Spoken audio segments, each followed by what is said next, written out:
Ladies and gentlemen, welcome to the Above the Bar podcast. For each week, we belly up to the bar with a new guest, find out what they do, who they are, and what makes them great. So sit back, relax, and enjoy.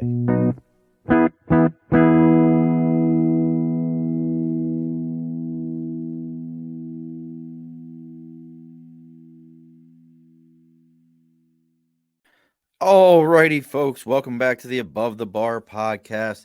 It's your host, Sean. We are bellying up to the bar today with probably the second, well, maybe the third biggest state that we're making it happen. I will probably say, though, it's definitely coming in close second for the most guests from state. We have a gentleman with us today who, if you've been following, you already know who it is. But let's see, he had a birth this year. He had sobriety this year. He bought a murder house this year. He wrote a book this year. He'll probably tell me that, hey, you missed this, and this year. He might have got his toes done, maybe shaved. I don't know. Like, there was just, in our conversation, this gentleman has had many, many things go on. So we got to welcome our guest bellying up to the bar today with us, Mr. Nathan Truzzolino. I almost messed it up. Truzzolino. Truzzolino. Yep. Truzzolino. Yeah, you got it. Truzzolino. Nathan, welcome to the bar, brother. Thank you, son. I appreciate it. See, you didn't know you were going to get applause also, did you? Oh, well, that's the first time ever. That's awesome. We all deserve a little. Oh, look at this. What's Gianna? What's up? We are hanging out today. It's just, it's a great day. So welcome. And if you can't figure, I'm curious how many people can figure out where he's from when I throw out there that the second most guests come from. I want to say second most guests come from this state. I'm almost guessing because it was weird. We had like a whole run in this state. Huh. That's cool. And I'll give you all. I could give a hint, but I think it would give it all away. It was only be like 2 words would give the whole entire thing away.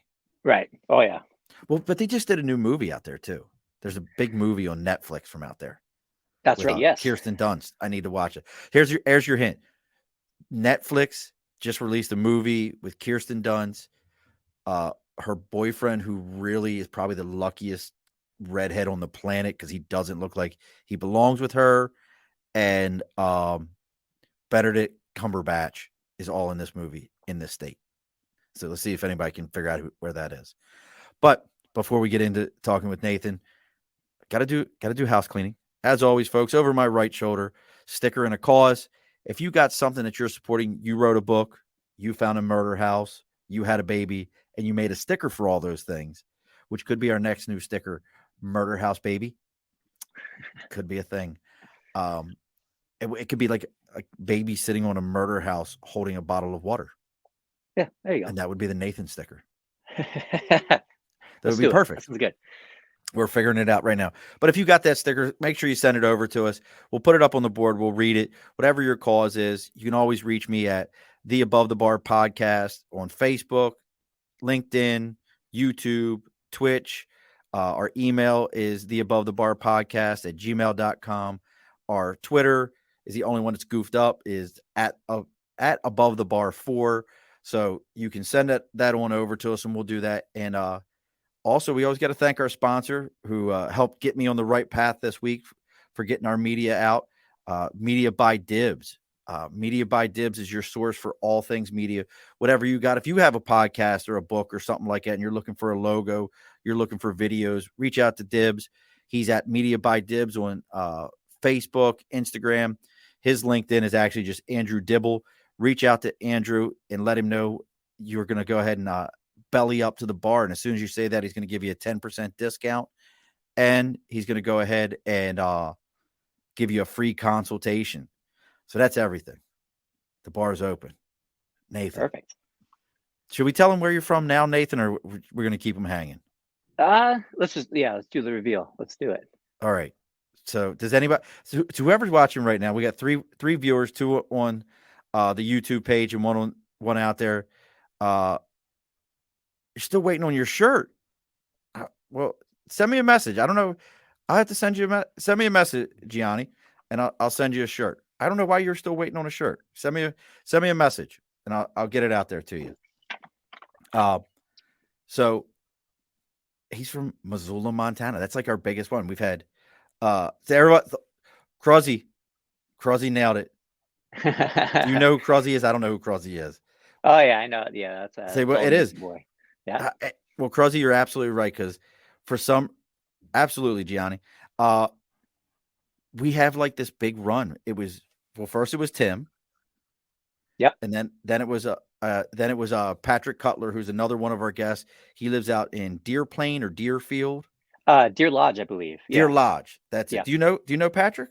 I came across his stuff on Instagram one time where he's a filmmaker and Mm-hmm. he does like these horror movies, and he runs this like thriving theater company in Deer Lodge, which if you don't know what Deer Lodge is, it's a prison town. That's where our state prison's at. So you would never guess there's something like that there. So I was really amazed to hear something like that was there. That's awesome. Yeah, he's doing great with it, and he's out there. And then keep it moving along. We had another gentleman. It was like 45 minutes from there, which I'd have to go back and that's a special one. That would be the show that we got into. Afterlife, Jesus, and lizard people. There you go. That sounds like some spots in Montana I could name. Bro. And it was like that was a special kind of show. So we hinted at all these things that happened in your life this week. Right.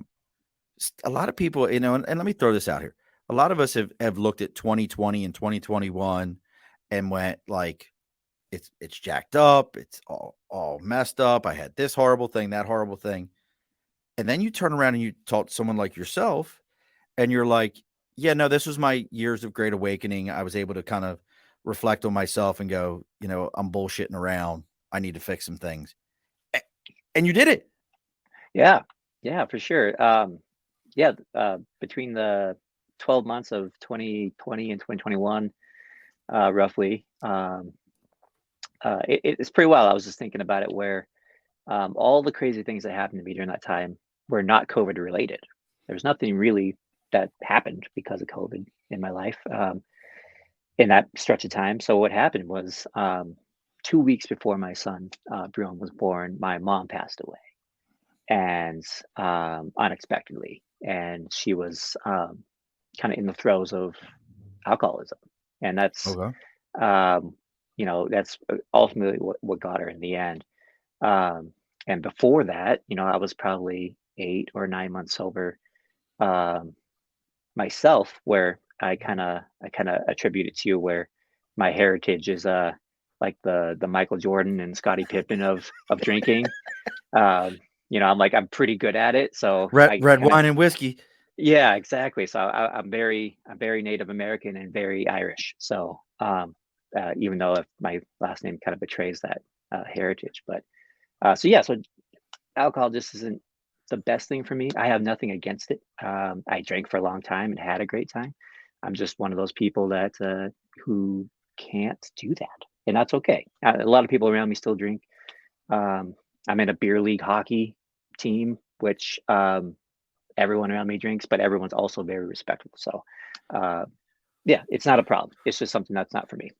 Now, but I saw this. It was a comedian. I can't take any credit for this, and I find this very interesting.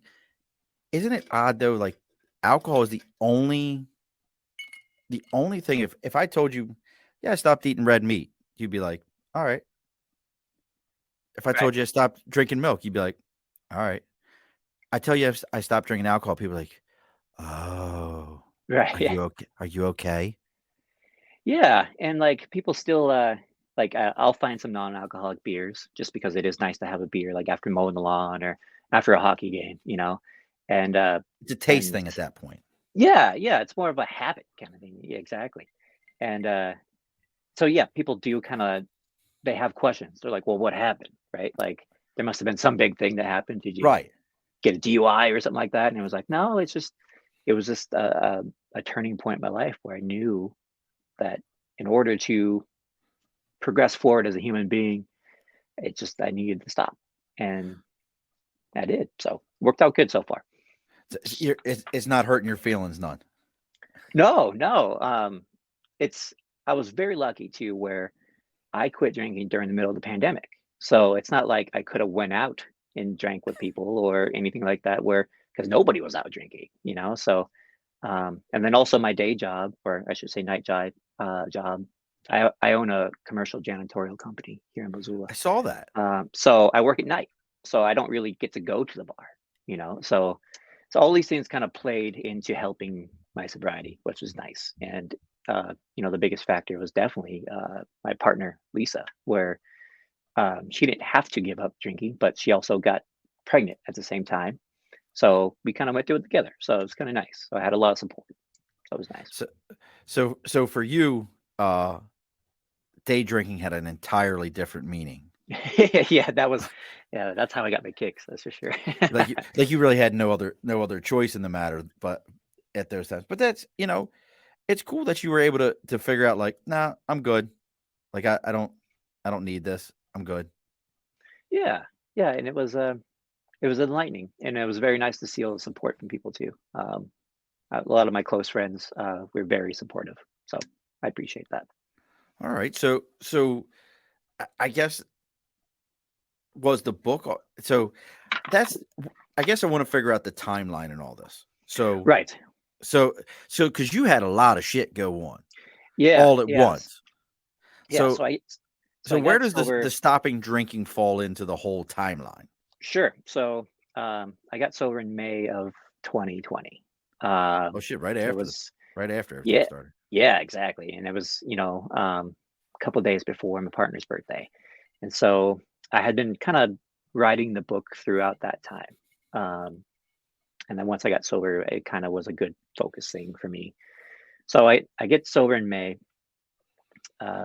June comes around, and that's when my mom passes away. July, 2 weeks later, my son is born. And then I want to say a week later, week and a half later, we bought our house, which is a whole other story. So I'm gonna be honest with you. yeah. The book sounds great. I'm really curious about the house situation. Yeah. So let me tell you. So um, the Missoula market right now is one of those Zoom cities that happened during the pandemic where everyone from the West Coast and the big cities wanted to get the hell out of Dodge. So they needed a cool place to go. So they wanted a town that was like San Francisco or Portland or Seattle. And Missoula is like that. So Missoula is a very college friendly town. So people, I'm making faces, folks, right now. oh, sure. Wait a sec. I'm making faces. Did you just say that Missoula, Montana, is a cool like San Francisco place? Yes, it's a very it started off back like you know, in the 70s and 80s as a very hippie town. It was like in Austin, Texas back in the day, or like in Portland. And unfortunately, it's becoming exactly what Austin and Portland's like now, where Really? it's becoming very gentrified. It's becoming all the rich people are moving in and kicking out all the weirdos, and it's kind of losing its flavor and its vibe, and it's a really kind of sad thing to watch. So our housing market's insane. It's crazy. Unfortunately, the secret's out on Montana, where it's a great place to live. There's Bozeman, Montana, which is home to a ton of celebrities and billionaires.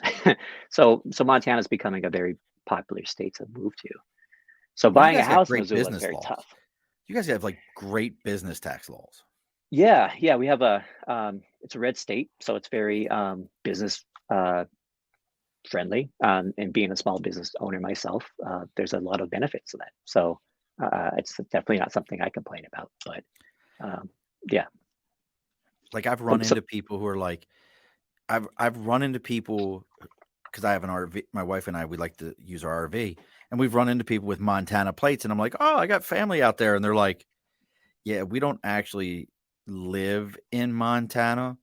We mhm. uh we just kind of register out everything. I even ran into somebody who told me that their parents got them, and I can't remember who told me it. So this is good. We're safe because my memory sucks.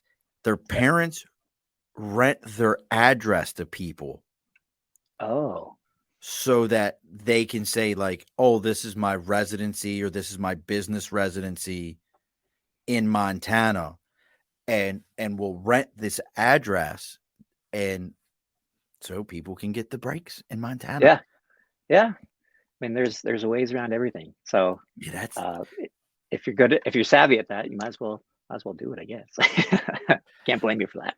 so. So tell everybody why I'm so infatuated with the house. I'm really, I don't know the whole story. I'm very Right. infatuated with that. So anyways, yeah. So that the housing market's insane. So just even putting in an offer in on a house is a competition. So my partner Lisa and I have been trying for a couple months to find a place, and we finally find this place that's perfect. And we're like, all right, great. So we put in an offer. We don't hear for 2 weeks, or like a week, which is really odd. Um, and then we get a call saying we got it. Like, oh, great.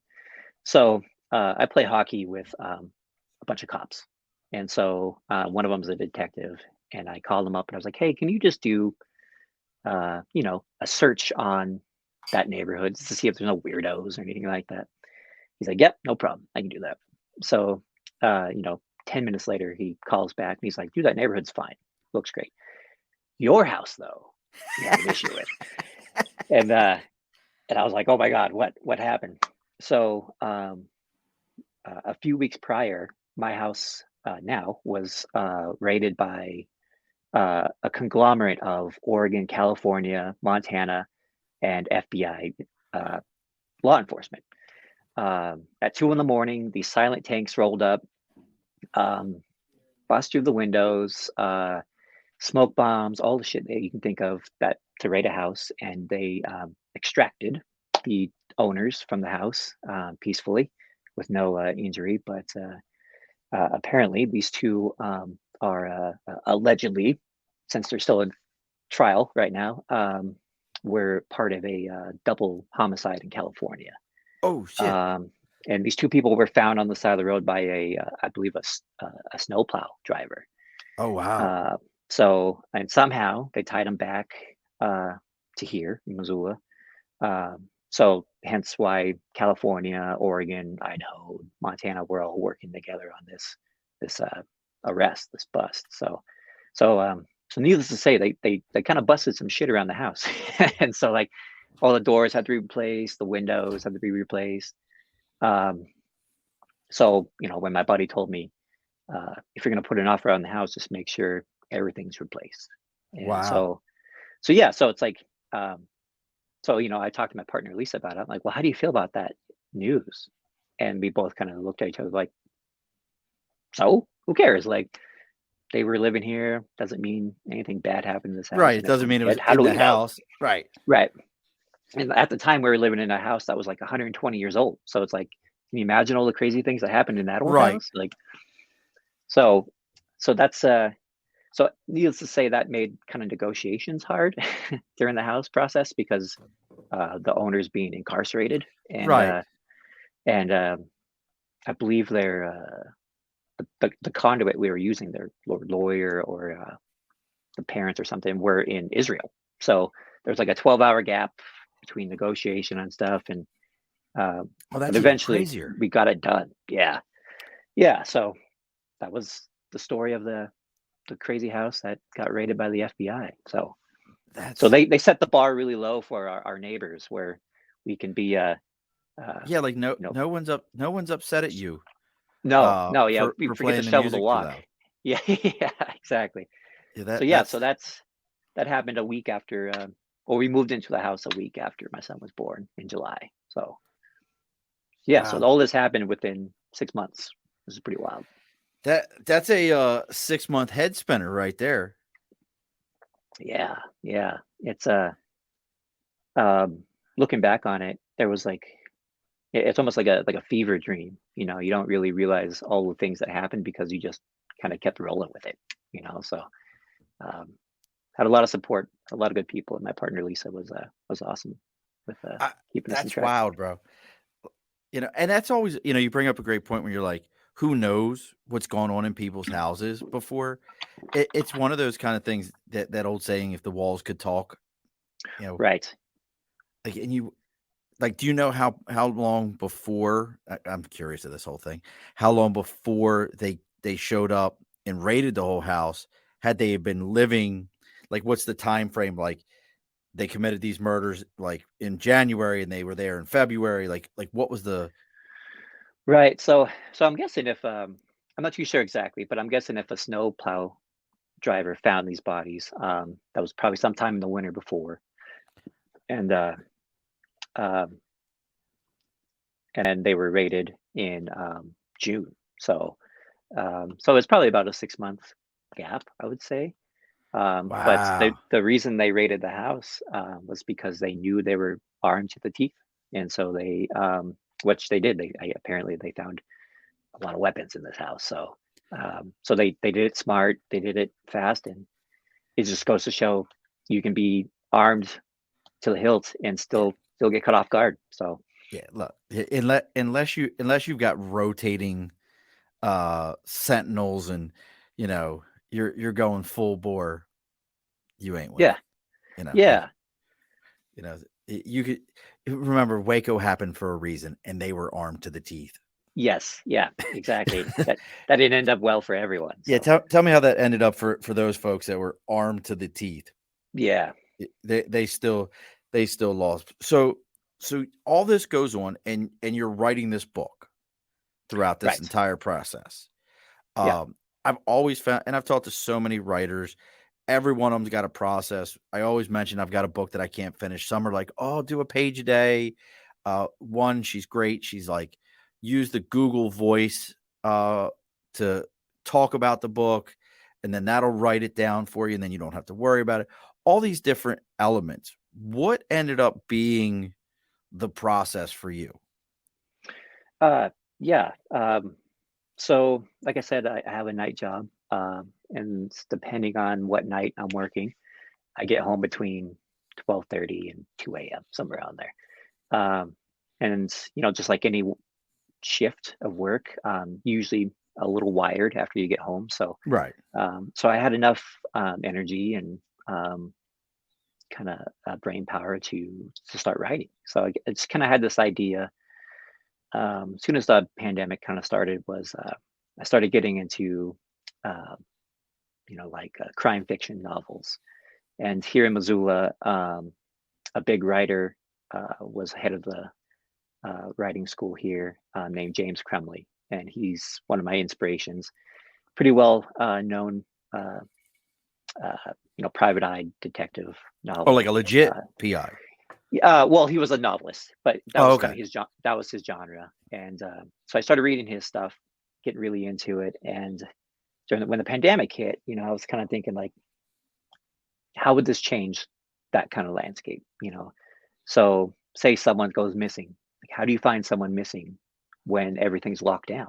You know, and then I kind of snowballed off that. So every night I'd come home and just kind of knock out a couple scenes or a couple bits of dialogue between people, and it eventually did kind of just snowball into this kind of monster that needed to be edited down and trimmed out a little bit.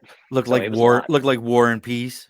Yeah, yeah, and it still is. It's a massive book, and it's something that if I didn't publish myself, I'm sure would have been slashed back and forth in terms of cutting it down. But I figured you only get one shot at this, so I might as well do it the way I wanted to do it. So I left everything in. So Now you bring up the that you published it yourself, and the name of the book, folks, is The Middle of the End. It is on Amazon. I looked it up myself. It's not a bit. It was like $13 on yeah, yeah, Amazon, about and 14 if you bucks. have a Yeah, Kindle Unlimited, it'll come right up on Kindle Unlimited as one of the free books you can read on Kindle Unlimited. But I think stop being a cheap bastard and just pay the $13 for the book. I know all the money that you spend on ridiculous things, you can spend the $13 on that book. I know you can. yep, So you go out and is it? I don't want to give the book away, but sure. can we like? Can you set the scenario for this? I mean, are we talking COVID or are we talking outbreak? So it's kind of ominous, because So the book starts off with the main character, Sonny, and he's kind of gone, funny enough, through the same stuff that I have in my life. He's recently divorced. He's starting over. He's recently sober as well, and kind of lost in life. And he gets sucked into this kind of adventure to go find this missing girl, someone that's close to him. And so having really no kind of meaning in life and being shut down with the pandemic, he sets out to go do this. And so in my book, our world is kind of ramped up to 11 a little bit, where um, the authoritarian kind of feeling of being locked down is ramped up. The ominous feeling of maybe conspiracy is around it a little bit more higher. So it's definitely a ramped up world, but it's also kind of leading towards something that's big that's going to happen. So like in the book, this doesn't give anything away, but there's just random forest fires that just start everywhere, and they all seem to be kind of coordinated. And then there's a bunch of other things that kind of start to happen that never really get explained, but it kind of sets that tone of there's something bigger out there than all of us that's happening. And I think that kind of played into a lot what was kind of happening in our world. People were very freaked out about everything at that time. It wasn't just COVID, but it was about how am I going to teach my kids at home? How am I going to get, will I have a job tomorrow? And so it kind of all builds into this panic and fear, and it kind of plays into that a little bit on how people would react if things were ramped up a little higher than it was in our world. So, and then on top of that, you got to cross borders. You got to get to other states without getting noticed, and because everything's locked down. They don't want people going state to state, just like it was in our world. They wanted to keep COVID contained and Contained as best they so, could. yeah, exactly. So, it's an adventure story. It's someone going from A to B and trying to figure out what the hell's going on. And it's kind of it was a fun thing to write, and I hope people enjoy reading it. I don't mean to go back to this, but it's again, it's like we said, when you tell people you get sober, it's like, is everything okay? Right. But you made kind of an interesting statement about getting sober and feeling almost lost or disconnected. Like, what do I do with my time? Is that something that you were experiencing when you first did? You were kind of like, normally you would spend my time here doing this. Now I've got to fill this. Is that something you felt? Absolutely. Yeah. I kind of heard it explained to me by someone else that during the pandemic, it was kind of like we were all kind of stuck in the first phases of grief, right? We were all in denial or we were all angry. And so that's kind of where I was even without the pandemic, So it was kind of weird to see everyone else going through what I was going through at the time in terms of, just trying to get my life back on track and trying to deal with all these tragedies that were happening in my life that had nothing to do with COVID. So it was, yeah, it was very cathartic to write this book because a lot of my own personal experiences did go into this. So you're spot on. It was definitely a replacement for alcohol. That's for sure. It's interesting. To get this out. Yeah. Well, I'm good with analogies, but a lot of times people are like, I never saw that one. So what it reminds me of when you say you got sober, have you ever heard the story of when samurais were banned in Japan? Oh. So when the samurai was banned in Japan after the last shogun and the emperor of Japan took back over and was allowed to get out of his palace, which guess what, folks? If you didn't know it, Japan still has a royal family. There's one for you that people don't realize. The princess just married a commoner, and it was like this big thing because she gave up all of her stuff. But what ended up happening was all these samurais were told they couldn't be samurais anymore, and it's actually considered as one of the most creative and most influential times in Japanese history, because you had all these people that spent all day honing a craft to be a samurai who couldn't do it anymore because it was legally not allowed. They could be put to death. So a lot of them became doctors, became writers, became painters. They became very creative people to fill that space. So it's interesting. You had alcohol that was filling a space that now you turn around and went, yeah, I'll fill that with my creativity and my writing. I wonder how many of us, like they say, whiskey was invented to keep the Irish from taking over. So Yeah, it definitely freed up a lot of time. That's for dang sure. But it's also it helped me reflect a lot on um, what I found what was important. And so, um, I just had really started to really get serious with my partner Lisa, who uh, had a daughter from a previous marriage. So I had become a father quickly to a little girl who it was 2 when I met her, and now she's 5. So and then having my own son with Lisa, and so it made me really put things in perspective of what was important, and that just was no longer one that was.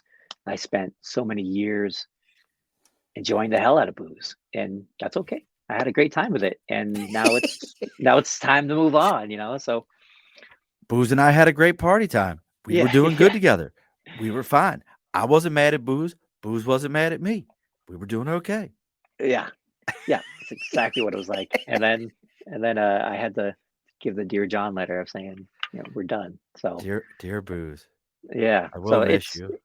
yeah, Tell tell tell Johnny Walker and Jack Daniels I'll see them later. And their pet yeah, wild turkey. I'll miss you guys.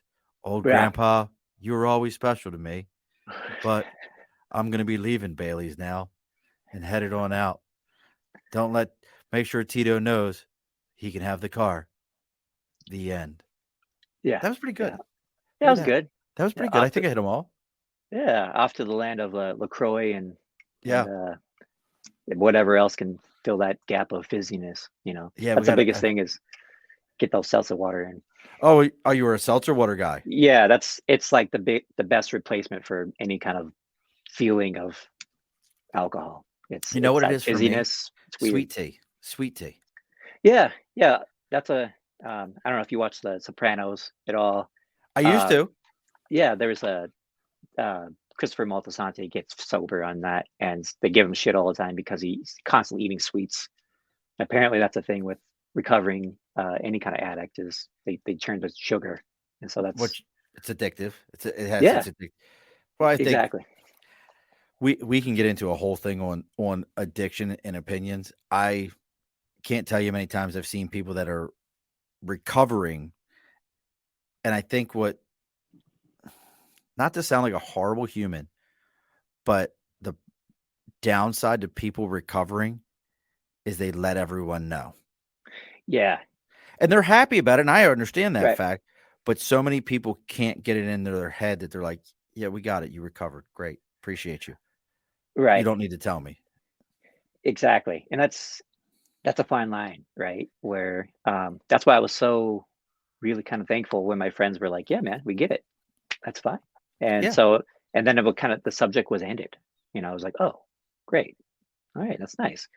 And so, but it's almost like people who start going back to the gym and they're taking the selfies and it's kind of like this reassurance thing too. I've It's been like sober for you're 7 doing great. months. Look at my arms. Yeah, I've been exactly. sober for 8 years. I'm a bastard. Look at me. Oh. It's like, Yeah, okay. So now you're addicted to the gym, which is fine. It's a right, much healthier addiction, but let's not get this twisted. right, You just swap things out. Good right. plan, but you swap shit out. Yeah. Exactly. And I'd be a hypocrite if I said I didn't do some of the same shit when I first started getting sober too, where it was kind of like, hey, everyone, look at me. Look at Like, me. I can but do it. You suck. yeah, but it was nice. I did get some really nice messages of people saying they struggle with it too. So it was kind of nice to be able to let people know, like, hey, if I can do it, shit, anyone can do it. So that was Yeah. nice too. So so you poured yourself into this book. How, like you said, pre-COVID, you were writing this thing. Yeah. Yeah. So what was how long has this book been in the works? It was just, I would say, boy, when COVID really hit was like in March March. of 2020.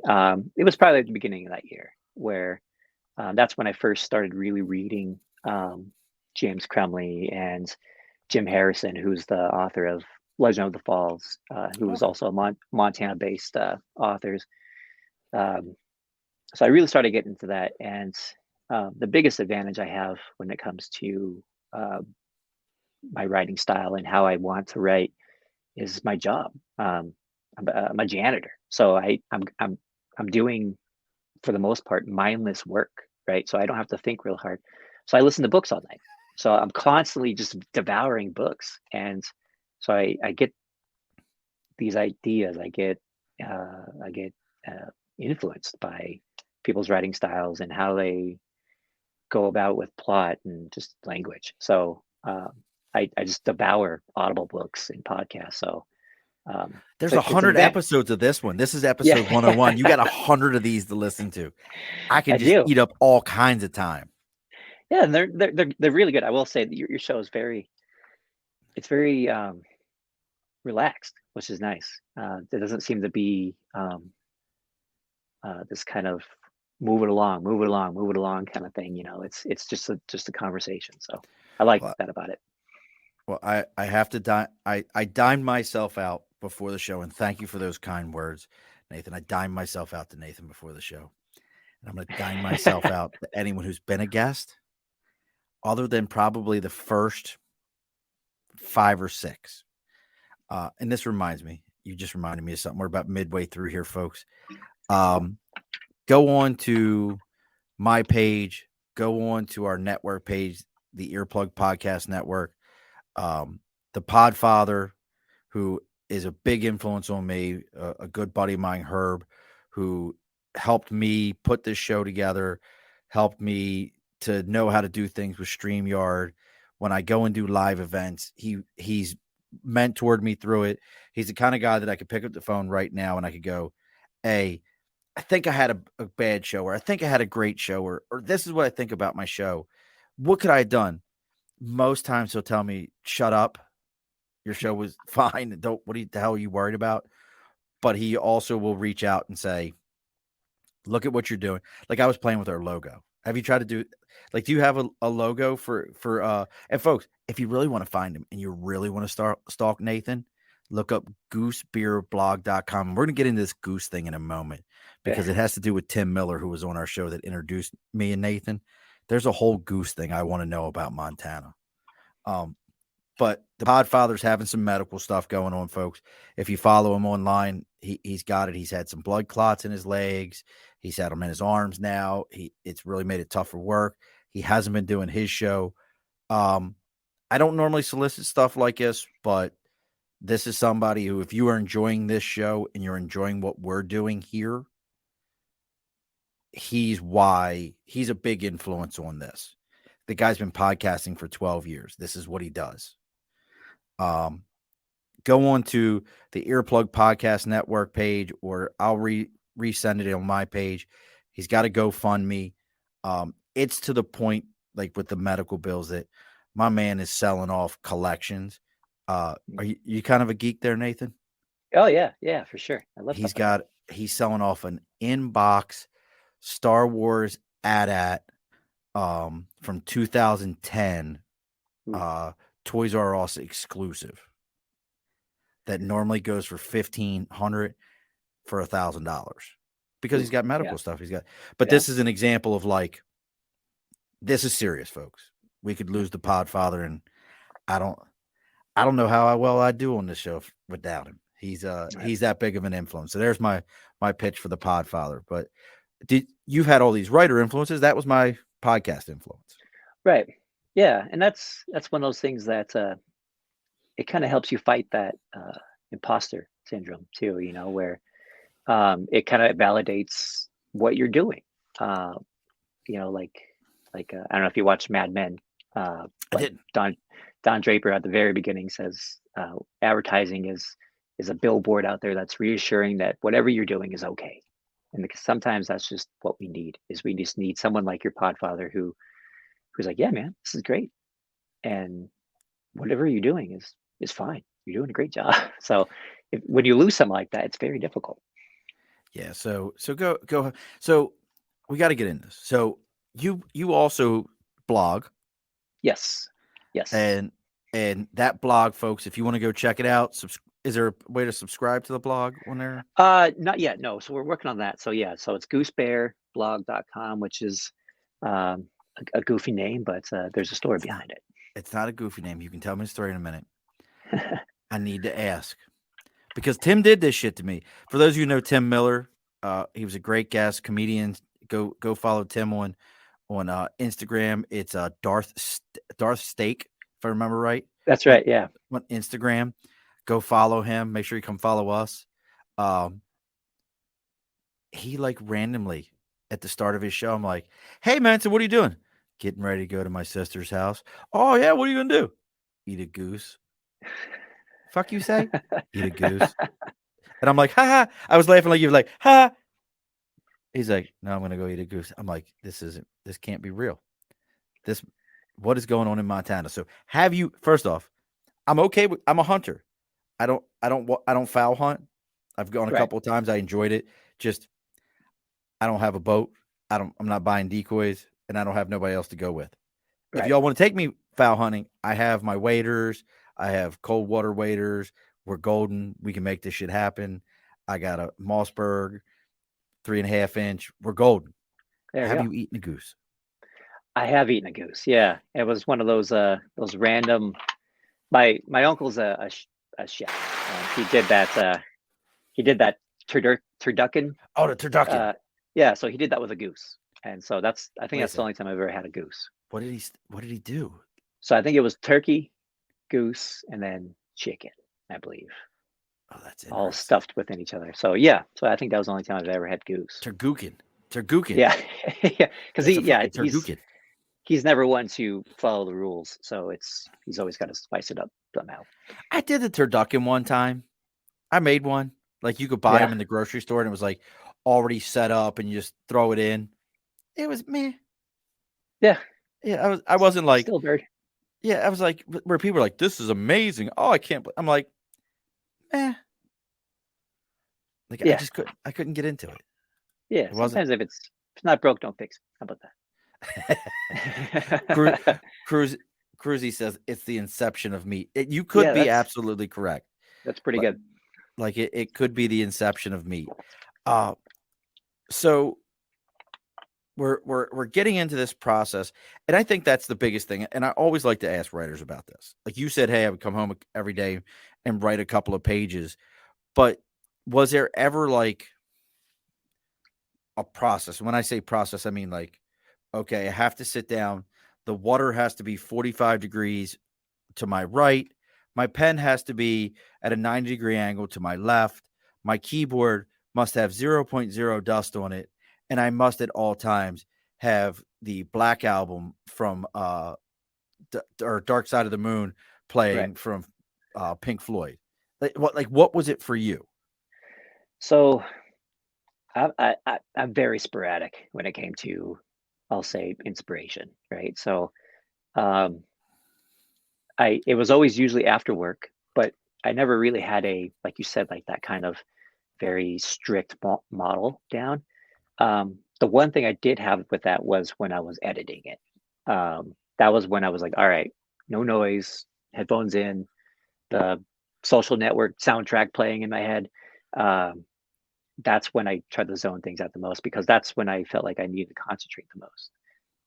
When I'm writing, it's just coming and it's going. And I'm just trying to get everything on the page the most I can.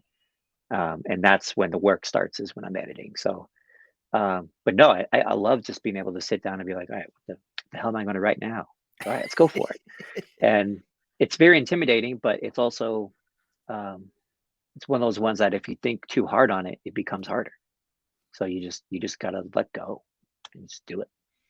Now, for you for writing now, is this your first book? Yeah. So, well, I've written short stories, stuff in the past, but this is the first one that I felt like deserved to be out there. And um, again, like I was saying with that imposter syndrome, it was one of those things that's like, shit, you only live once. Just go for it. Let's do it. If nobody likes it, who cares? At least I Right. got out there and I did it, you know. And so I had a friend of mine, Jake Sorge, edit the book for me, do some look through it, and then once he was done with that, we got it onto Amazon and got it out there. So it was a good process to do it. Now for you, you're editing your own words, which I think is very interesting. I I think I'd rather hand it off to somebody and go, "Hey, edit this for me," because I feel like Yeah. I don't want to take like I can still remember being in school and a teacher, one of those like creative writing projects, and teachers like, "Well, you should remove this or add that in." And I always felt like, "How dare you tell me my creative process? How dare you?" Like, Yeah. how do you do that to yourself and actually take things out that at the moment you were like, no, these are important? Right. I had so my friend Jake, who did edit the book for State me, Farm? he yeah, he's doing well. Yeah, you haven't seen It's him a in a while, but Jake from State he Farm. That's pretty impressive. yeah, he did a good job of throwing in little suggestions, I'll say, about how maybe someone who's different might be reading the book might interpret something differently. And I'd say, oh, stuff you didn't realize. Like, okay, I can see how someone might misinterpret that. But my biggest sounding board was my sister. So whenever I wrote something new, I'd email it to her, and she'd write back, "Good, not good. Here's Just confusing." that. Yeah, exactly. Good, So not good. You suck. pretty Mom much, yeah. loves me more. Yeah, exactly. She was very blunt about it. So it's good to have honest people. Honest people who are willing to tell you this isn't good or this is confusing. Uh, but yeah, you always think you're not going to feel that way when someone criticizes your work, but it's very hard to be like you said, like, how dare you? Like, Right. this is my life's work, Right. This is like I have poured my soul into this writing. How dare you exactly. say to me, it is not enough for you? I smite you. Yeah, yeah, you want to, you definitely want to, and it's uh as long as it comes from a good place, but still it hurts. It does hurt, Right. no matter what. Like I'm telling you, I've got five. I have my old computer, which I still have the charger for. There's about 5 to 7 chapters of an amazing horror book in there. Someday, as I always talk about this book, somebody will come along and go, Murph, just tell me the book. We'll write it together. You don't have to do because I don't want to fuck. Like I can't. I could tell you the story. I could tell you the story. It's Right, compelling. It's like that's badass. Um, and you would go, I would watch that movie. Like it's right. that level in my head. The movie in my head is amazing. Fuck, if you could get in here, like there was some John Malkovich shit, you'd be like, this is amazing. But it's at that point. But I wouldn't say I'm scared to have somebody else hear it because I'm Mm, really kind of like, I don't give a shit what you think of it. That'd be cool. Like, how cool would it be if like like when somebody finally realizes how amazing the middle of the end is, and that's why right. you should all go by the middle of the Yes, end go check it and out. help this man not have to be a janitor. It's not a Go by bad gig. No, look, I do staffing in my day Oh, okay. job, Right. and I had this conversation today with a new employee. I said, I'm gonna tell you, I was going through some resumes, and somebody had like, we have some companies out here that are similar to yours, but they're franchised, like Janitronic, Jan Oh, okay. Pro. There's another one called Night Riders, which is like KNIGHT. Oh, yeah. Phenomenal companies, great people. I've talked to most of them. And I always say, if you get somebody who does that work, I did that work in high school with my neighbor cleaning banks. Mm, And not in that way, folks. Like I actually cleaned them, right. Cleaning out dump banks. Yeah. trash and all that. And I tell people all the time, like, you get somebody who does that work, they work.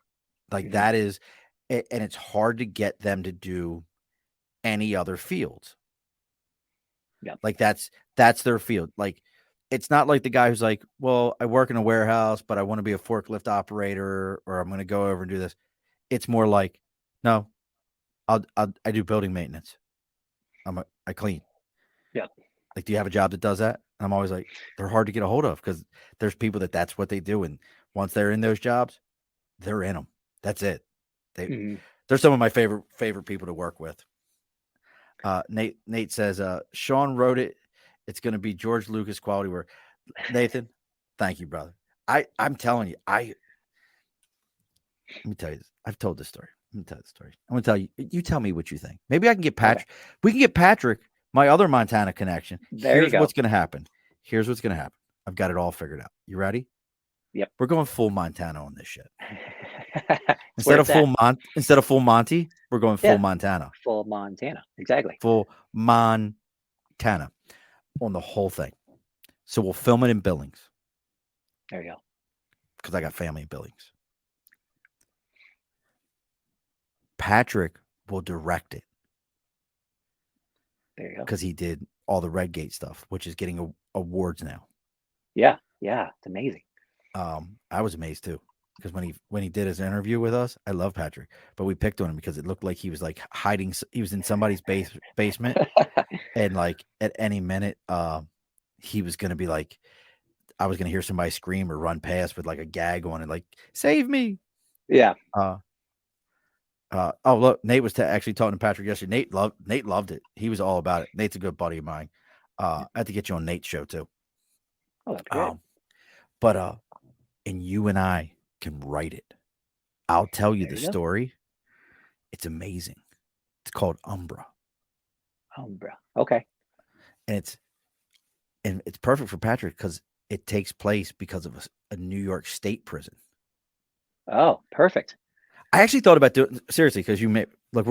Folks, if you're still hanging with us right now, we're going to flesh out an entire maybe another podcast here. I actually thought about doing it as a podcast, telling the story as a podcast. Yeah. Okay. Because there's a couple of story podcasts like that, but the story is basically about this father and son, and two of the dad's buddies who go out hunting on Seneca Army Base in New York. And if you know anything about Seneca Army Base, it was one of the bases that got closed during the BRAC, Base Relocation and Closure Act, in the early 90s. It was closed. Okay. But what it's also known for is the Seneca white deer. So there's an entire population of all white deer that are not albinos on this base. Yeah. So what it was is there was one white deer. It was a mutation. The base CO during the Second World War said nobody could kill this thing. It kept breeding, and they're not piebald. And for those who aren't hunters, piebald just means it's brown and white. Right. These are all white. They're not albino. They do not have pink eyes. So they just kept growing and growing in population.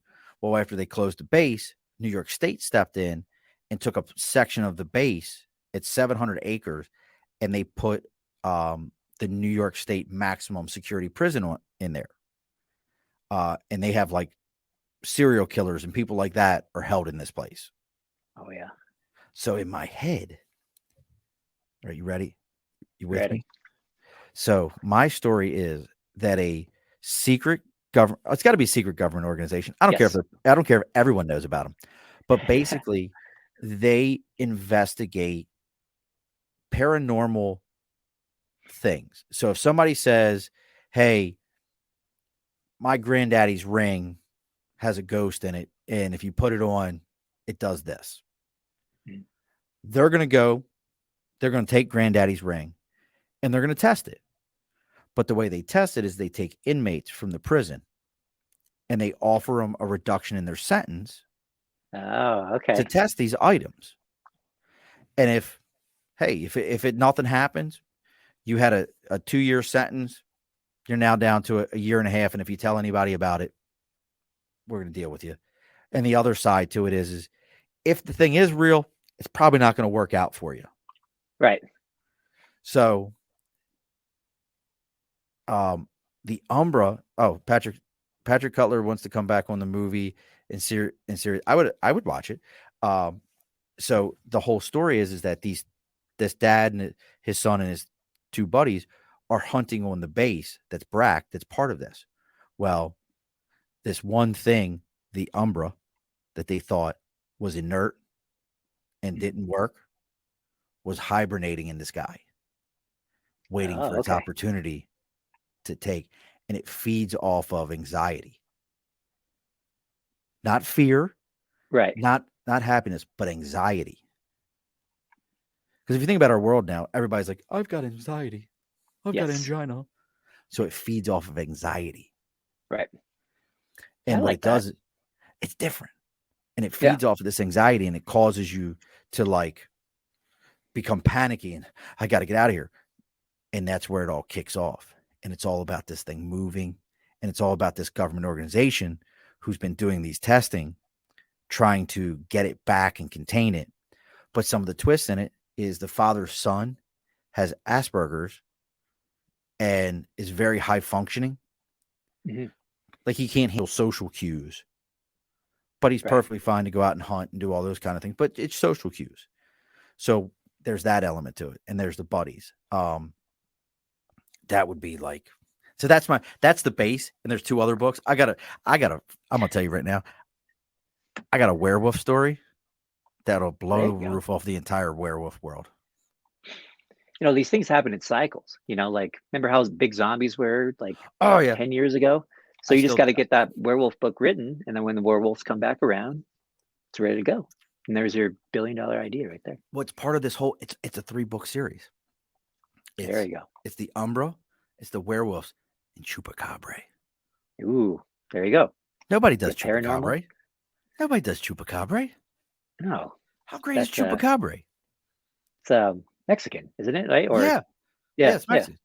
My Chupacabra is an entire pack of them. There you go. How great Yeah, is so it's like a spooky Suicide Squad. I like that. There you go. Yeah, There you making go. these inmates do maybe some sketchy things to Spook Squad. get there. Yeah, there you go. I like it. There you See, go. It's proven. but see now you're intrigued, aren't you? Yes. You want to know all about it. But you know what I want to know all about? What's that? The middle of the end. Yeah, it's very good. Very You good. like that? You like how I rolled Yeah. that in there? Mm-hmm. Yes. Yeah. It's a lot. Crazy. Kersey says goats don't think they're very great.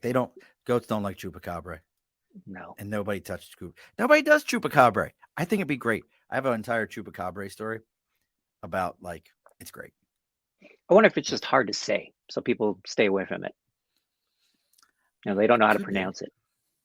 So maybe you need like a nickname for it or something. Like Squatch almost. Chuba. Yeah. There you go. Could call the whole book Chuba. That's good. I don't think anyone's ever said that. I wouldn't word call ever. it Chubba because who knows what aisle that would end up in. Yes. What you got yeah. there? I got a little Chubba. Yeah. Got my whole stack of Chubba here. Got a whole stack of Chubbas right here. Want to see my Chubba? That's a whole different story. So, just so the book is out there. It's self-published. Yes. And I don't know how this goes when you self-publish. So you have to help me out here a little bit. Any, getting ready to do any book tours? Got anything coming up with Right. stores? Yeah, Anything? Nothing like that yet. We're just kind of doing the self-promotion. I'm hoping it just kind of starts as a something that someone has in their hand, and I always try to encourage people, if they can, give it away. That's what I like to do with most of my books. I read them. I'm not a big repeat kind of guy. When I read books, I like to read it and then hand it off to someone else. And I'd love to have that kind of be where it starts. And then, I'm still writing. The blog is kind of the, I'm hoping the engine behind all this, where people can go to it, find new stuff all the time. And then also, the new projects that we're working on, everything will go on there, and will be our hub, and people can start to share. Not necessarily a sequel that I'm working on. It's more one about my hometown, which is Butte, Montana, which I don't know if you know anything about I've heard of Butte. Butte. Yeah, so Butte, if you're famous from Butte, you probably did something pretty badass in your life. Where the two biggest people to come out of Butte are Evel Knievel and Rob O'Neill, the Navy SEAL operator who killed Oh, he Bin was from Laden. Butte. Yeah, right. Born and raised. So that's a very high standard bar. Yeah, Those two that's set. like, yeah. So so it's kind of set in that town where, and again, in kind of a alternate history. Now, other than going on to the Amazon side, any other place that we can find the book other than Goose Bear? Like, is there a way I can order it off a Goose Bear blog? Yeah. So the Goose Bear blog will have a link to Amazon. So Okay. so if you just want to go straight there, there's just go to middle of the end tab up to at the up top there and go there. And the thing with the blog that we always wanted to kind of get going is I want people to contribute. If you got a short story, if you have a poem, if you have something that you feel like you want to write that is important to you, you want to showcase it on the blog. Because again, it's one of those big things. I want to get past that. You don't need to go to a 4-year school and a graduate program to be a writer. Anyone can do it, and as long as you're passionate about it, get it out there. And that's the biggest thing I want people to. And now there's a platform for it. So send it to me. Go to goosebearblog.com, send it to us, and we'll post it. So It's like Sticker and a Cause, but it's with blogs. yeah, it's See? like fictional stories, non-fictional stories. My aunt did one about when they went and bought a buffalo hide for a teepee. Like, how does that work? Where do you buy one of those? So it's just kind of a fun short story about something So random when in you someone's said you're life like Native that. American, your family's like legit, like no shit Yeah, Native American. yeah. Okay. So we hail from the Chippewa Cree, which is northern Montana, Canada-ish region. Mama was a Chippewa, huh? Yeah. Oh So am yeah. I. Yes. That's a Yeah. There you song. go. There's a song. You know that song? That's a song. No, I don't Yes, know it that is.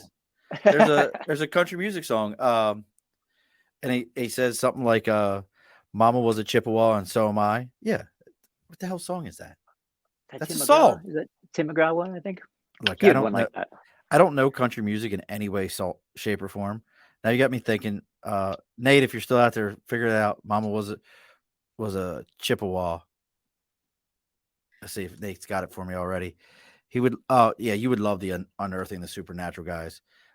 Those guys are amazing. Let's see if I found it. Yeah, it's Tim McGraw, Indian Outlaw. There you go. Yeah. Yep. I vaguely remember someone making fun of me about that in high school. See, Cruzzy was with me. Sounds like a country. It is. Yeah. I just remember that line, like "Mama was a Chippewa, so am I." So look at that. Tim McGraw wrote a song about you, Nathan. How does that make you feel? I like Tim. He's like a pseudo Montana resident now. So he's. Oh, is he like one of those guys? He likes the tax breaks also. He's in that new Yellowstone movie or TV show on I haven't even Paramount. watched that. I haven't even watched. So it's like the biggest TV show on TV. It's insane. I had no idea Yellowstone was so popular. I didn't either till recently. We can get into TV shows for a minute. I will announce that I am so excited. In my list of top shows, Justified it is like Justified kind of runs neck and neck with Snowfall, but I kind of put Justified a little bit above it. And have you watched Snowfall yet? I haven't watched Snowfall, but I've seen Justified. Bro. And that's a Elmore Leonard. Like I've read all those books, and that's Montana, right? He's Montana, perfect. I don't think so, but he's right in that genre. That's right in my wheelhouse, man. I love it. So yeah. So that's who Justified's based on.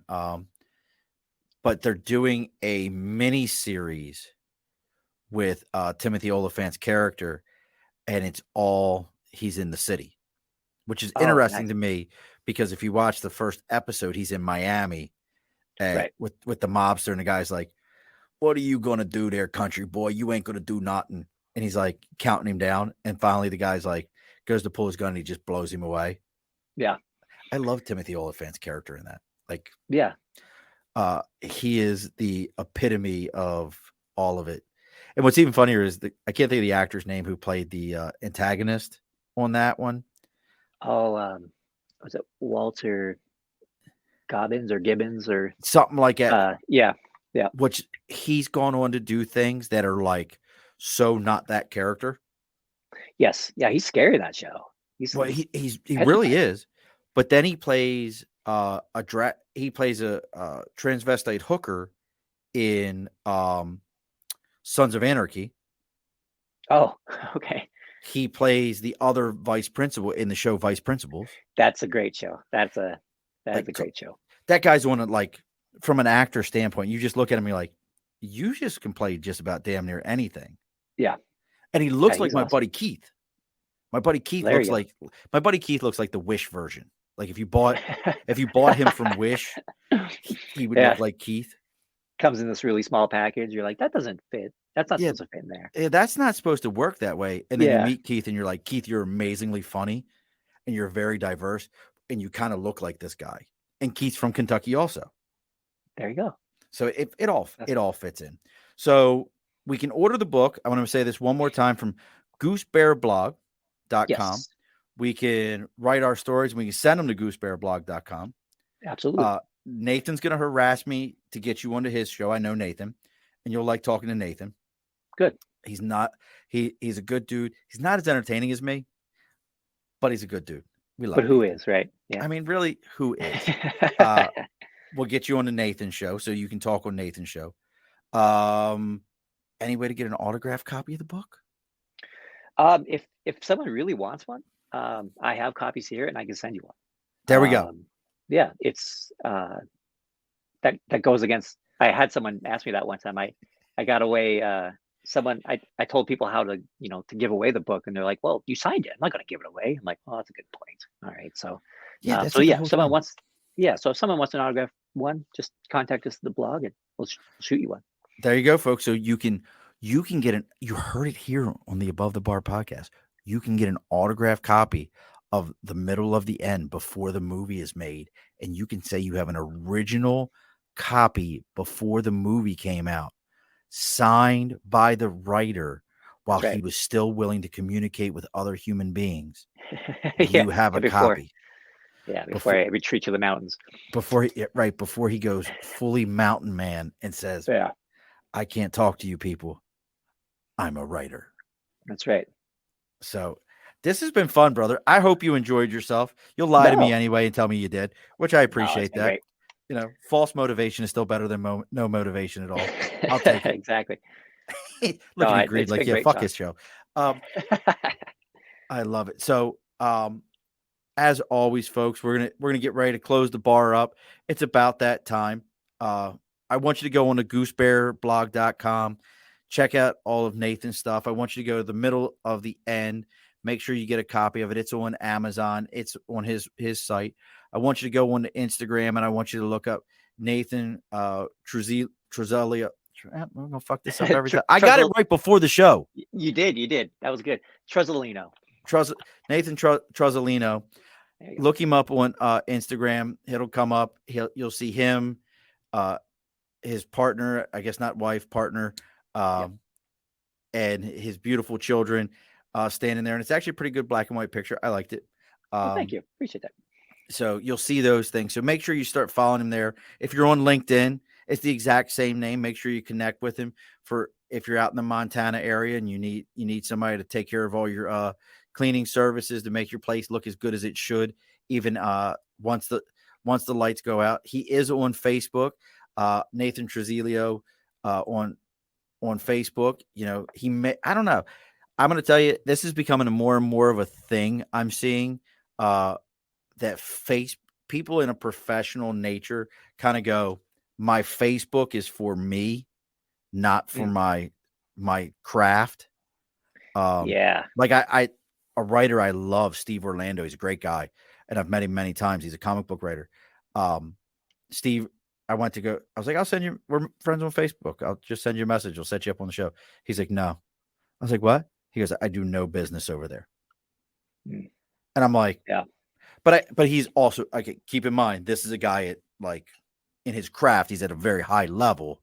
Right. But I find that very interesting where I'm like, you know what? At first I was like, dude, and then I really thought I was like, you know what? I respect that completely. I get it. You know, Yep. When I'm with my family, you can call my phone. I'm not answering you. Like, yeah, leave me be. But no, I get it. So we have all these places we can find you. And obviously, folks, if you're listening, if you found us through Nathan, please follow us on Facebook, Instagram, YouTube, Twitch, all are the Above the Bar podcast. Our Twitter is at Above the Bar 4. Make sure you please follow us. And on top of that, tomorrow at 7 a.m. Eastern Standard Time, the only time that really makes any sense. The all the rest of you, I don't get it. Like, just I don't get it's it. tough. It's tough on me. But at 7 a.m., this will go out on Eastern Standard Time. So those of you, as you get further, you'll actually get it earlier than all the rest of your friends. Yes, Nathan, I do always answer you. You're not in that realm, brother. You're different. You're special. You're just special, Nathan. My Nathan, not you, Nathan. It's a different right. Nathan. I'm talking to another Nathan. Nathan Hardister. But we'll send that, and I'll send you a copy of it. Couple of real quick things as I get ready to close out. We've gone over 700 followers on our Instagram page. We have over 1,000 followers on our Facebook page. I want to thank all of you. We couldn't do this. Nathan's book, The Middle of the End, doesn't get the attention that it deserves from our show without you guys. So I thank you. I thank Tim for introducing me to Nathan, because without Tim, I don't know Nathan. This doesn't happen. I don't get him on the show. So Tim, whatever bathtub you're in right now, we thank you for that you're doing your comedy from a bathtub somewhere. We thank you for that. Things are just going good here, and the show's rocking and rolling. So please make sure you steal someone's phone, put the app on their phone, and make sure that they're following our show, whether they like it or not, so that every Thursday morning at 7 a.m. Eastern Standard Time, their phone goes, bloop, you have a new-ish episode of the Above the Bar podcast to watch. And they go, what the fuck am I watching this? I don't want this. I don't listen to this. And they just don't know how to get it off. Grandma, we love you. Nathan, as we do on every episode, the last word belongs to you. So what is, and don't log off because we got to talk for a minute afterwards. Okay. Perfect. What is the last word?